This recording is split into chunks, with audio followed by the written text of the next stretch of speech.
2014 13 जून से TPF form हुआ है ना, और ये फॉर्म हुआ मोदी का विजन और आइडियोलॉजी देखकर हम लोग सोशियो पॉलिटिकल ऑर्गेनाइजेशन गठन किया।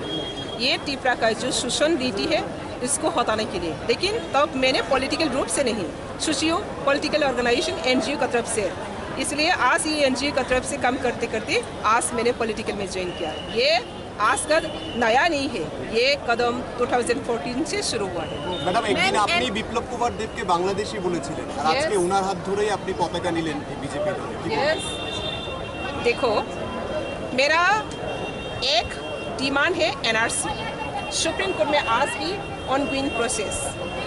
तो पॉलिटिकल में जब भी कुछ भी हम लोग कुछ कह देता है, लेकिन ये पॉलिटिकल लैंग्वेज में और लीगलिटी लैंग्वेज में ये पॉलिटिकल में कभी कभी जुड़ता है और छुपता भी है। तो आज मैंने देखा त्रिपुरा में जितना भी जो चीफ मिनिस्टर हुआ, इसका अंदर में सबसे विप्लव जी ने ऑनेस्टली जो त्रिपुरा का सार्विक जो उन्नति के लिए काम कर रहे हैं उसका हम लोग बहुत प्राउड है। तो इसलिए आज सिर्फ विप्लव जी को देखकर नहीं, भारतीय जनता पार्टी, मोदी जी, अमित शाह जी और हेमंत बिश्व शर्मा जी जो योजना है, भारत का जो विजन है, मिशन है, उसको हम सभी एक ही मकसद में चलना चाहिए। इसी दिशा में आज मेरे जनता पार्टी में ज्वाइन किया। मैम, एनआरसी जो है, एनआरसी का सब किसो बीजेपी का फील होगा, ये मेरा कॉन्फिडेंस। আচ্ছা ম্যাডাম, সরকারের 4 বছরে কোন কোন কাজটা আপনার ভালো লেগেছে? বিজেপি সরকারের কোন কোন বাইপিপি কোন কোন কাজটা ভালো লেগেছে? सबसे मैंने जो देखा है बीजेपी का जो जितना काम है, मैंने आज भी जितना तो क्या है, मैंने वाकिबहल नहीं है, मैंने स्टडी नहीं किया है, मैंने एक सोशल पॉलिटिकल है, लेकिन जो जो देखा है एयरपोर्ट जैसे कि महाराजा पीर विक्रम नाम से किया है और इंटरनेशनल एयरपोर्ट दिया है और वुमेन्स का जो रिजर्वेशन दिया है और कॉकब्रॉक का नाम को आगे बढ़ने के लिए त्रिपुरा का हिस्ट्री को ऑनेस्टली जो कर रही है, ये सब तो हम लोग का फर्ज बनती है ना, ये सब मुझे बहुत पसंद है।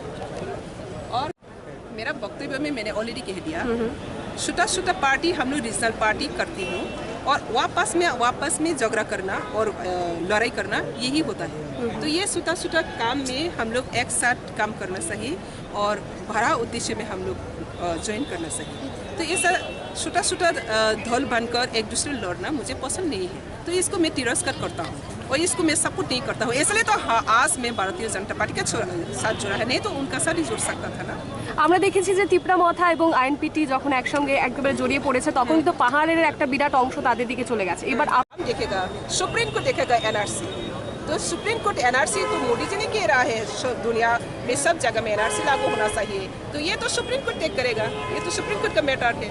मैम, कुछ दिनों पहले आपको हमने त्रिपुरा मौथा के साथ भी देखा था, त्रिपुरा मौथा के साथ भी आपको देखा था, तो फिर अचानक ये त्रिपुरा मौथा को मैंने बैकअप किया एडीसी इलेक्शन में। टीपीएफ एक सोशियो पॉलिटिकल ऑर्गेनाइजेशन, टीपीएफ कभी भी वोट खड़ा नहीं हुआ आज तक, बैकअप किया और टीपीएफ के कुछ लोग इंडिपेंडेंस खड़ा हुआ है, लेकिन आज मैंने देखा त्रिपुरा मौथा को सपोर्ट करने के बाद एडीसी में बैठा, एडीसी के बैठने के बाद ग्रेटर त्रिपुरालैंड और जो सिस्टम जो एक्टिविटीज वो त्रिपुरा का जनजाति का व त्रिपुरा के लिए वो सिर्फ सिक्योरिटी गारंटी का काम नहीं है, वो सिर्फ छोटा सा एक सपना है। तो इसी छोटा सा सपना में मैं जुड़ने वाला नहीं हूँ, मैं त्रिपुरा को बहुत आगे ले जाना चाहती हूँ और त्रिपुरा को बहुत स्ट्रॉन्ग बनना चाहती हूँ, इसलिए मैं सबसे स्ट्रॉन्ग पार्टी का जुड़ता है। त्रिपुरा मौथा कहाँ जाकर डिमांड करेगा? सेंट्रल गवर्नमेंट में जाकर तो डिमांड करना पड़ेगा ना, तो मैं पीछे से क्यों डिमांड करेगा? मैं मैन बॉडी में जाकर काज करेगा। ম্যাডাম, আপনি কি তাহলে আপনার বক্তব্যে বহাল থাকছেন যে মুখ্যমন্ত্রী মানে বাংলাদেশে এই বক্তব্যে বহাল থাকবেন, এই বক্তব্যটা আপনি তুলে নেবেন? मुख्यमंत्री बांग्लादेशी या ना देसी, वो तो ये कॉन्स्टिट्यूशनल का मैटर है, वो अपना कॉन्स्टिट्यूशन का साइड है, ये मेरा बातों से नहीं है, ये कॉन्स्टिट्यूशनल का राइट है। लेकिन मुख्यमंत्री जी को आप खुद पूछो, आप लोग सभी जानते हैं, आप लोग मैक्सिमम बांग्लादेश से आए हुए हैं, इस पाकिस्तान से आए हुए हैं, अभी त्रिपुरा में है या नहीं? तो मुख्यमंत्री खुद ने कह रही है वो भी बांग्लादेश रायट में त्रिपुरा में आना पड़ा, वो तो क्या गलत बात है? वो आप लोग भी जानते हैं, हम भी जानते हैं, खुद मुख्यमंत्री जी भी कहते हैं कब त्रिपुरा से गुजरा। तो इसका ऊपर में मैंने কালকে আপনার যখন খবরটা বের হয় সোশ্যাল মিডিয়ায় যখন ছড়িয়ে পড়ে তখন